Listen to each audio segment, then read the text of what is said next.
Hello student, स्वागत है आपका आईसीटी वर्चुअल क्लासेस में। मैं कविता, हाय टीचर करती हूँ आप सभी। तो क्लास कंटिन्यू करेंगे अपना ह्यूमन रिप्रोडक्शन में बात चल रही थी यहाँ पे गैमेट फॉर्मेशन की। गैमेट फॉर्मेशन से पहले हम स्ट्रक्चर यहाँ पर देखते थे, जो प्राइमरी ऑर्गन है उसका स्ट्रक्चर। और हमने यहाँ पे बात की कि जो हार्मोनल कंट्रोल है किस प्रकार से क्वेश्चन जाता है। उससे पहले देख लेंगे कि अभी तक क्या क्या चीज़ें डिस्कस की गई हैं। तो ध्यान से देखिए, ये आपके बेसिक्स आते हैं और आपने यहाँ पे स्ट्रक्चर क्या क्या था डिस्कस किया था, जिसमें सबसे पहले हमने स्क्रॉटम का जो स्ट्रक्चर है वो देखा था। स्क्रॉटम में कुछ हमने कहा सबसे पहले तो ये वाली जो कैनाल है इसे इन्ग्विनल कैनाल कहते हैं, जिससे कि यहाँ पर क्या आ रही है, कुछ मसल्स आ रही है। ये जो मसल्स आ रही है इसका नाम है क्रीमैस्टर मसल्स, ठीक है, जो एक स्केलेटल मसल्स होती है और क्या करती है, यहाँ पे स्क्रॉटम के साइज मेंटेन करती है, चीजों को बैलेंस करके रखता है, बैलेंस करने में हेल्पफुल होता है। सेकेंड जो यहाँ पे सेकेंड जो मसल आती है उसका नाम है डार्टोस मसल्स। ये स्मूथ मसल्स होती है। ये क्या करती है, यहाँ पे जो टेस्टिस है सही में दोनों क्या कर रहे हैं, यहाँ पे जो साइज है उसे मेंटेन कर रहे हैं, जिससे कि टेम्परेचर नॉर्मल रहे गैमेट प्रोडक्शन की। नेक्स्ट हमने बात की यहाँ पे नंबर ऑफ टेस्टिस कितनी है, दो है। यहाँ पे दो टेस्टिस होती हैं स्क्रॉटम में। अब अगर हम कहें टेस्टिस के अंदर कुछ लोब्यूल्स होते हैं जिनका नाम है टेस्टिकुलर लोब्यूल। हर एक टेस्टिस में 250 टेस्टिकुलर लोब्यूल्स होते हैं, ठीक है। अभी जो टेस्टिकुलर लोब्यूल है, हर टेस्टिकुलर लोब्यूल्स में 2 से 3 सेमिनिफेरस ट्यूब्यूल्स होती हैं, ठीक है। कितनी हैं? 2 से 3 सेमिनिफेरस ट्यूब्यूल्स होती हैं, ठीक है। हमने कहा इन्हीं टेस्टिकुलर लोब्यूल्स में क्या हुआ, गैमेट का आप देखेंगे। जब उसका स्ट्रक्चर हमने देखा तो वहाँ पर क्या होता है, गैमेट प्रोडक्शन है, गैमेट फॉर्मेशन को अभी हमने पढ़ा नहीं है। सबसे पहले टेस्टिकुलर लोब्यूल्स के स्ट्रक्चर को, तो टेस्टिकुलर लोब्यूल का स्ट्रक्चर जब आपने देखा तो कुछ इस प्रकार का स्ट्रक्चर हमारे पास आया है, ठीक है। हमने कहा ये पूरा टेस्टिकुलर लोब्यूल है, ठीक है, और इसके अंदर सेमिनिफेरस ट्यूब्यूल्स हैं। ऐसे ही यहाँ से 2 से 3 सेमिनिफेरस ट्यूब्यूल्स हैं, जैसे एक ये है, एक यहाँ पे होगी, एक यहाँ। सेमिनिफेरस ट्यूब्यूल्स के अंदर कुछ सेल्स आपको मिल, एक सेल है जिसका नाम सर्टोली सेल या नर्स सेल आपने कहा है। इसका फंक्शन क्या होता है, नरिशमेंट प्रोवाइड करता है जो डेवलपिंग। नेक्स्ट आपने कहा ये सर्टोली सेल्स आपस में टाइटली पैक्ड होती है एक जंक्शन के द्वारा, जिसे हम टाइट जंक्शन नाम हमने दिया है। ये टाइट जंक्शन हो गया है। आपने कहा इन सर्टोली सेल्स के बीच में कुछ आपके स्पेशल सेल्स पाए जाते हैं, सेल्स का नाम गोनिया, जो कि यहाँ पे गैमेट प्रोडक्शन करेंगे। बाकी की चीजें हेल्प करेंगे, लेकिन स्पर्मेटोगोनिया से क्या होगा, यहाँ पे जो मेल गैमेट है उसका प्रोडक्शन। आपने कहा सेमिनिफेरस ट्यूब्यूल से अगर बाहर आए तो हमने कहा कुछ और सेल्स मिलती हैं, इनका नाम है इंटरस्टिशियल सेल या इन्हें हम लीडिंग सेल भी कहते हैं, ठीक है। इंटरस्टिशियल सेल्स या लीडिंग सेल्स हैं, क्या होते हैं, यहाँ पे रिलीज होते हैं। और ये जो एंड्रोजन्स होते हैं ये सेकेंडरी कैरेक्टर्स के लिए, जब प्यूबर्टी हिट करती है उनके लिए क्या होता है, रिस्पॉन्सिबल होते हैं। और भी यहाँ पे हॉर्मोन्स, एक एग्जाम्पल अगर हम देखें तो इनका टेस्टोस्टेरोन, जो कि क्या करता है, गैमेट फॉर्मेशन में हेल्प करेगा, ठीक है। और हमने कहा सेकेंडरी कैरेक्टर्स के लिए भी क्या होता है, रिस्पॉन्सिबल। ये बात हम कर चुके। टॉपिक क्या चल रहा था, हमने कहा प्यूबर्टी हिट करती है तब ये सारे चेंजेस। ऐसा नहीं है कि गैमेट फॉर्मेशन है वो फ्रॉम बर्थ से ही यहाँ पे क्या हो रहा है, हो रहा है, ऐसा नहीं होता। हमने कहा प्यूबर्टी हिट करती है 11 से 13 वर्ष की उम्र में, जब जो बच्चा है या जो यहाँ पे क्या है, जो मेल है, मेल चाइल्ड जो है, जब वो 12 से 13 वर्ष की उम्र में आता है तब वहाँ पर गैमेट फॉर्मेशन स्टार्ट हो जाता है। ऐसा क्या हुआ उस टाइम पे, हमने कहा हार्मोनल चेंज। और अगर हम हार्मोनल चेंज को देखें तो क्या चीज हमने यहाँ पर समझी थी, हमने कहा यहाँ पर हमारे पास क्या होते हैं, ग्लैंड्स पाए जाते हैं हमारे ब्रेन में, ठीक है। तो हमने कहा कि जो हमारे ब्रेन में होती है हाइपोथैलेमस,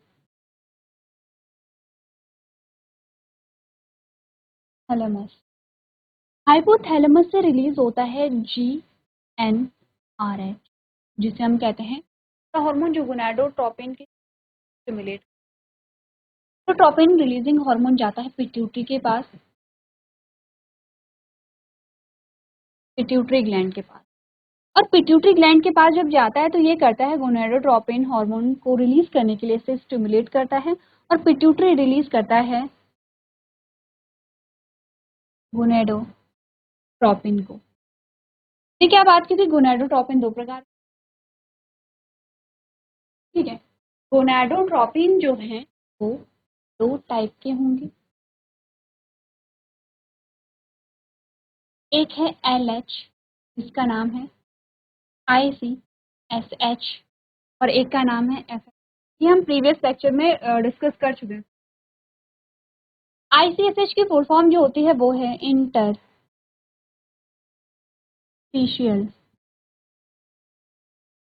स्टिमुलेटिंग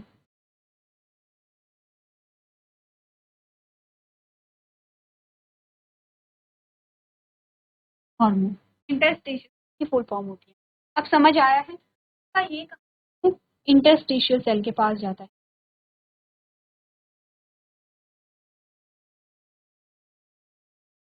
जब ये इंटरस्टिशियल सेल के पास जाएगा तो ये सेल स्टिमुलेट होगी और ये रिलीज करेगी टेस्टोस्टेरोन।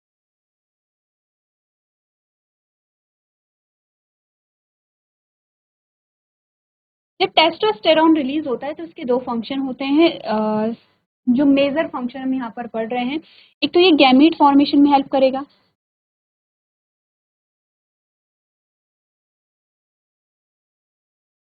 ठीक है, एक फंक्शन ये है। एक ये क्या करेगा, यहाँ पर आपने कहा तो कैरेक्टर्स हैं, सेकेंडरी कैरेक्टर या सेकेंडरी सेक्सुअल कैरेक्टर, जैसे क्या बोला था, हेयर्स का आना, शोल्डर का ब्रॉड होना, हैवी होना यहाँ पे, ठीक है, ये सारी चेंजेस आएंगी। किसमें हम बात कर रहे हैं, किस पे, जो मेल चाइल्ड है उसकी, जो बॉय है यहाँ पे, उसमें चेंजेस आते हैं जब वो प्यूबर्टी हिट करता है, जब वो यहाँ पे 12 से 13 वर्ष की उम्र में होता है, क्योंकि ये सारी चीजें तब हो रही है। ये जो हार्मोनल बैलेंस आप देख रहे हैं, जो हार्मोनल कंडीशन है, ये यहाँ पर क्या हो रही है, अब जब हार्मोन रिलीज हो रहे हैं तो चेंजेस आ रहे हैं।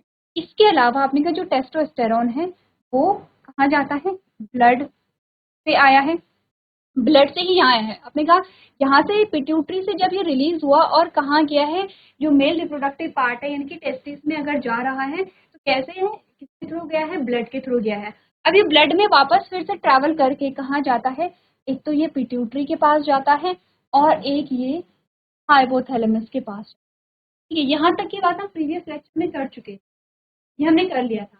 हमारे पास एक तो ये क्या चीजें बचती, एक तो एफएसएच का फंक्शन हमें देखना है जिसकी फुल फॉर्म है फॉलिकुलर स्टिमुलेटिंग हार्मोन, और एक हमें ये देखना है कि जब टेस्टोस्टेरोन ब्लड में वापस से पिट्यूटरी और हाइपोथैलेमस के पास जाता है तो क्या होता है। सबसे पहले एफएसएच का फंक्शन देखते हैं, ठीक है, ये बाउंड्री कर दें, आपको एफएसएच के फंक्शन पता चलेंगे। फॉलिकुलर स्टिमुलेटिंग हार्मोन जो जाता है वो जाता है यहाँ पर के पास, आपने कहा यहाँ पर इंटरस्टिशियल सेल के पास जाता है, तो एफएसएच के पास जाता है, जो सर्टोली सेल होती है, जो नर्व सेल होती है, हमने कहा ये जाएगा सर्टोली या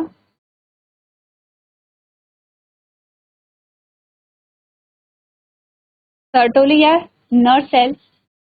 जब ये उसके पास सर्टोली सेल्स के पास जाएगा तो सर्टोली सेल्स क्या करेगी, एक प्रोटीन रिलीज करती है जिसका नाम है androgen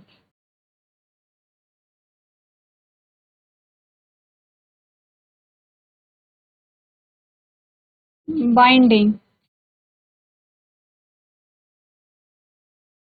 protein, androgen binding protein ABP, A B,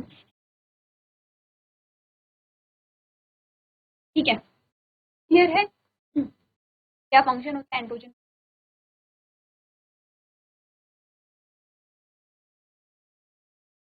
androgen binding protein हमने क्या बोला, टेस्टोस्टेरोन है, टेस्टोस्टेरोन कहाँ जाता है, यहाँ पे सेमिनिफेरस ट्यूब्यूल्स के ट्यूब्यूल्स में क्यों जाता है, ताकि वहां पर जो गैमेट फॉर्मेशन क्या कर सके, स्टिमुलेट कर सके, यानी कि ये क्या करे, दीपक के जैसे काम करेगा जिससे कि यहाँ पे गैमेट फॉर्मेशन होगा। ये जो टेस्टोस्टेरोन है ये बाहर भी आ सकता है, इससे टेस्टोस्टेरोन सेमिनिफेरस ट्यूब्यूल से बाहर ना आए, इसीलिए यहाँ पे जो सर्टोली सेल्स हैं वो एक प्रोटीन रिलीज करती है, एंड्रोजन बाइंडिंग प्रोटीन कहते हैं। एंड्रोजन यानी कि टेस्टोस्टेरोन भी तो एक टाइप का एंड्रोजन है। यहाँ पर टेस्टोस्टेरोन जो है वो एंड्रोजन का ही एग्जाम्पल है। हमने कहा कि ये जो एंड्रोजन है टेस्टोस्टेरोन बाहर ना आए, इसके लिए जो नर्व सेल होती हैं, सर्टोली सेल होती हैं, वो एक प्रोटीन रिलीज करती है, एंड्रोजन बाइंडिंग प्रोटीन, जो बाइंड करता है इसे और इसे यहीं पे होल्ड करके रखता है। इसी को हम क्या कह रहे हैं, एबीपी यानी एंड्रोजन बाइंडिंग प्रोटीन कह रहे हैं, क्या फंक्शन है ये। सेल का। एक और फंक्शन हमने क्या बोला कि ये नरिशमेंट प्रोवाइड करते हैं, डेवलपिंग होगा, आगे जाके बात करेंगे। आपने तो जब एफएसएच सर्टोलिन सेल्स के पास जाता है इससे एंड्रोजन बाइंडिंग प्रोटीन रिलीज होती है, और चीज यहाँ पर रिलीज होती है।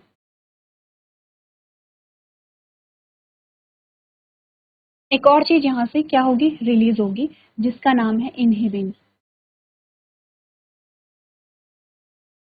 ये इनहिबिन जाता है किसके पास, पिट्यूटरी के। ऐसा क्यों? सबसे पहले जल्दी से ये करेंगे कि क्या चीजें।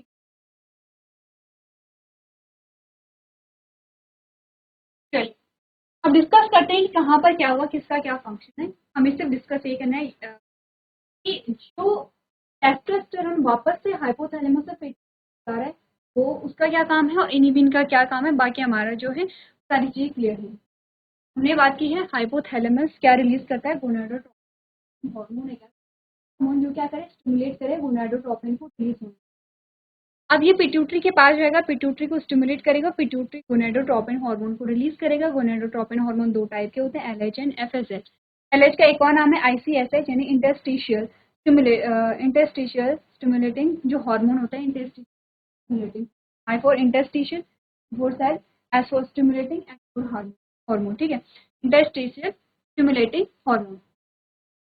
अब हमने क्या बात की है यहाँ पर, हमने कहा जो इंटरस्टिशियल सेल स्टिमुलेटिंग हार्मोन है वो कहाँ जाएगा, इंटरस्टिशियल सेल पे जाएगा।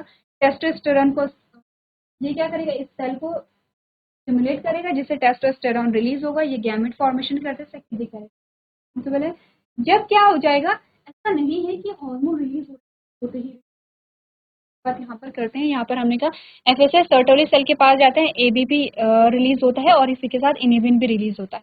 अब हमने कहा ऐसा नहीं है कि हाइपोथैलेमस से कंटिन्यूसली आरएच रिलीज हो रहा है और कंटिन्यूसली गोनाडोट्रोपिन रिलीज और एलएच और एफएसएच कंटिन्यूसली काम, क्योंकि यहाँ पे क्या होता है अकॉर्डिंग टू नीड, यहाँ पर जो हार्मोन है जब यहाँ पर टेस्टोस्टेरोन अधिक हो जाता है तो टेस्टोस्टेरोन ब्लड से पिट्यूटरी में जाता है और ये देता है नेगेटिव फीडबैक।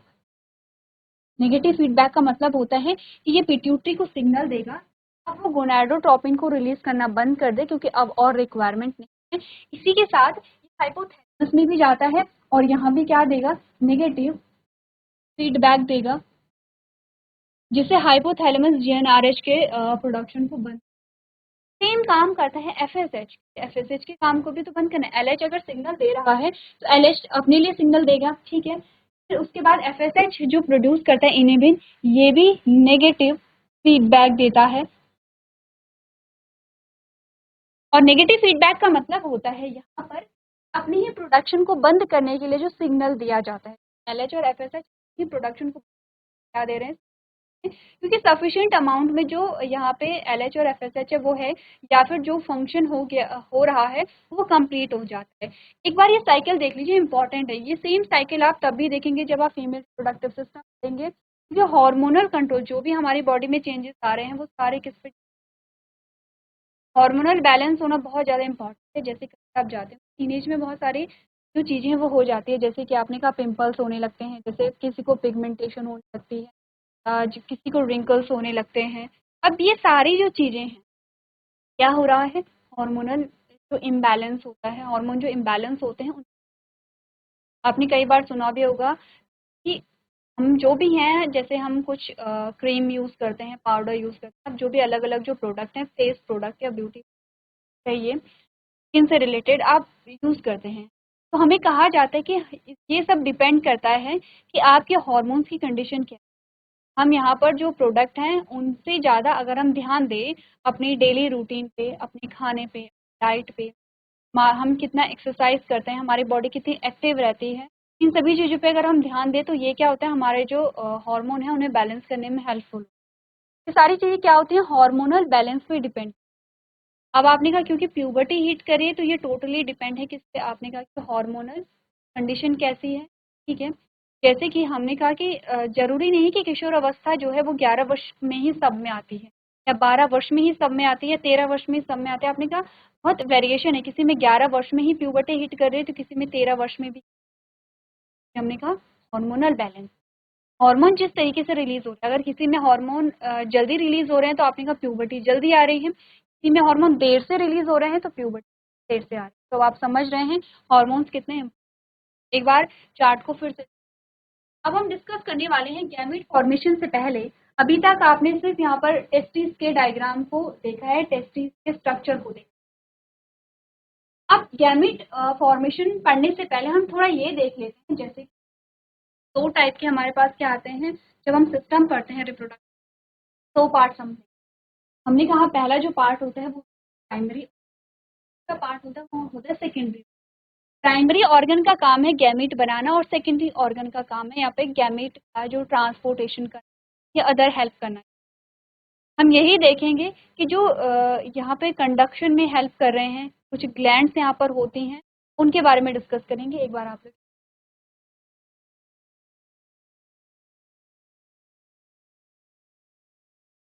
चलिए, आपने यहाँ पे नोट कर लिया होगा। ध्यान ये भी देना है कि हम पढ़ क्या रहे हैं, आपको इतना पता होना चाहिए। ठीक है, थोड़ा सा पढ़ लें। आपने लीडिंग सेल के बारे में बात की है।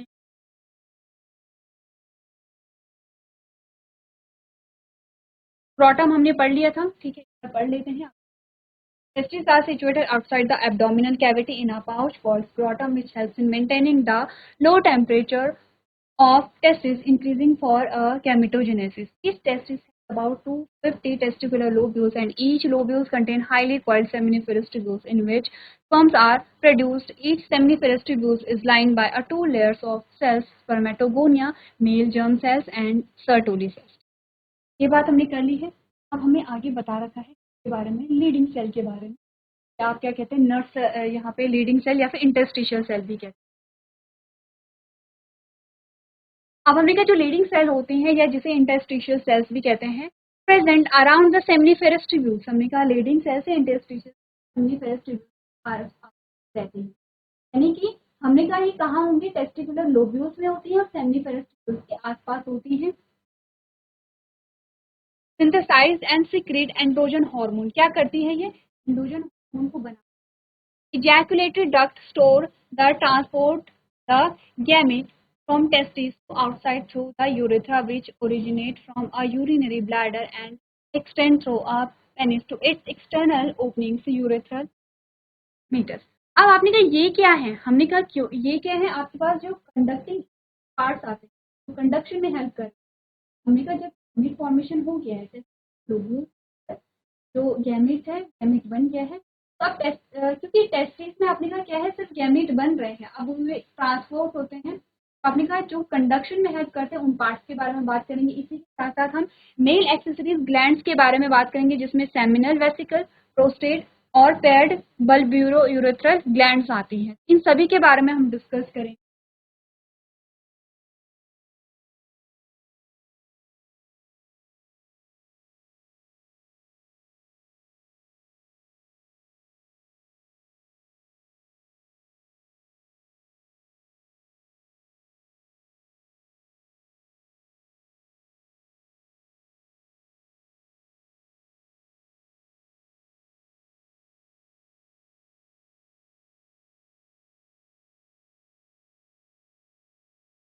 क्या क्या चीजें अभी तक बनाए, ये पूरा आपका क्या है।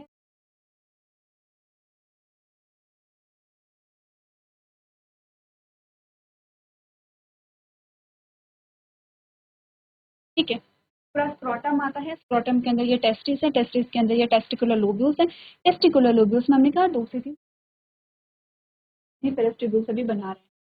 तो ये हैं आपने कहा सेमिनिफेरस ट्यूब्यूल्स,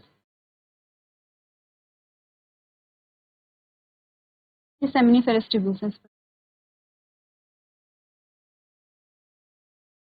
ठीक है, ये सेमिनिफेरस। अब ये सेमिनिफेरस ट्यूब्यूल्स बाहर आ गई हैं तो इनका कुछ होगा, हम क्या कहते हैं, लेबलिंग इधर करते हैं।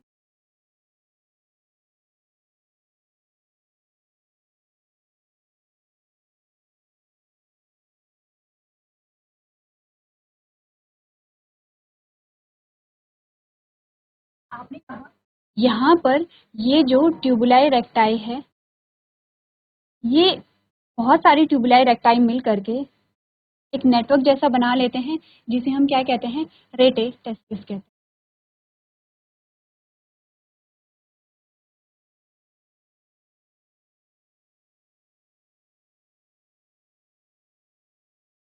रेटे टेस्टिस के बाहर बाद जो पूरा नेटवर्क है, यानी कि सिर्फ यहाँ से 12 जो यहाँ पर जैसे ये अब कहाँ से आपने कहा टेस्टिस से बाहर निकल जाती है, ठीक है। टेस्टिस क्या निकल जाए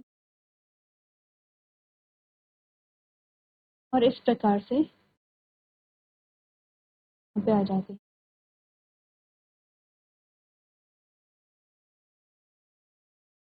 ठीक है। जो डायग्राम यहाँ पर है वो सेम डायग्राम यहाँ पर भी बना ले।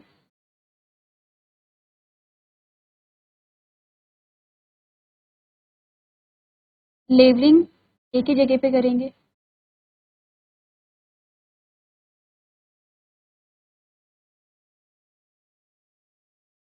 इतनी बात अगर क्लियर,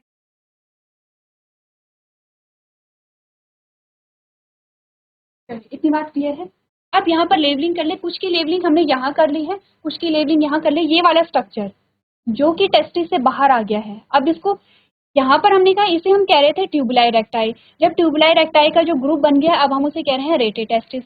रेटे टेस्टिस जब यहाँ से बाहर आया है तो अब हम इसे क्या कह रहे हैं, वास एफ्रेंशिया कह रहे हैं। वासा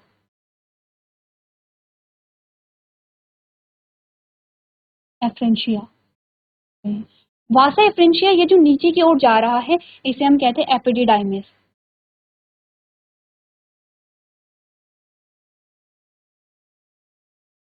एपिडिडाइमिस, एपिडिडाइमिस के बाद आपने कहा ये जो स्ट्रक्चर वापस जा रहा है इस स्ट्रक्चर का कुछ और नाम होता है। पहले थोड़ा सा क्या बना लेते हैं, यूरिनरी ट्रैक बना लेते हैं।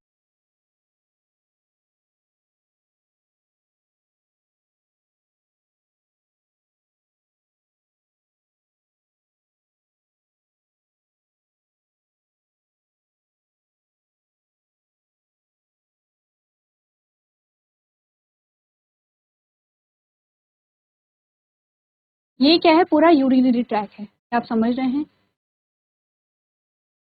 ये ब्लैडर है, ठीक है।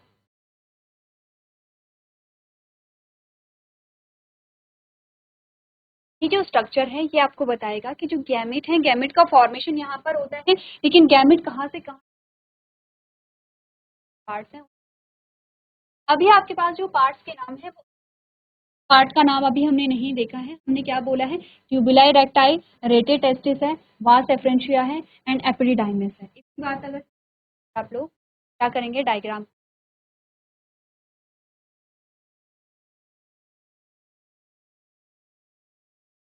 चलिए अब हमने क्या बात की है, आगे हम बात करेंगे कुछ पार्ट्स के बारे में और नेक्स्ट हमारा लेक्चर होगा उसमें हम बात करेंगे गैमेटोजेनेसिस, गैमेट के फॉर्मेशन।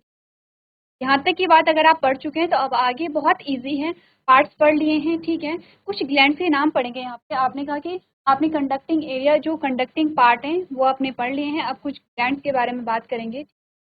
उसके बाद आपने कहा इजी है, गैमेटोजेनेसिस बहुत इजी हो जाती है। आपको सिर्फ ये देखना है गैमेट कैसे बनते हैं, आपने डिवीजन के बारे में वहाँ पर देखना है और नाम याद रखने, पहले क्या बना फिर के बाद क्या बना, एक सीक्वेंस आपको ध्यान रखना। ये जो स्ट्रक्चर है आप लोग घर से लेके आएंगे। तो आज के सेशन में ही करेंगे, क्लास में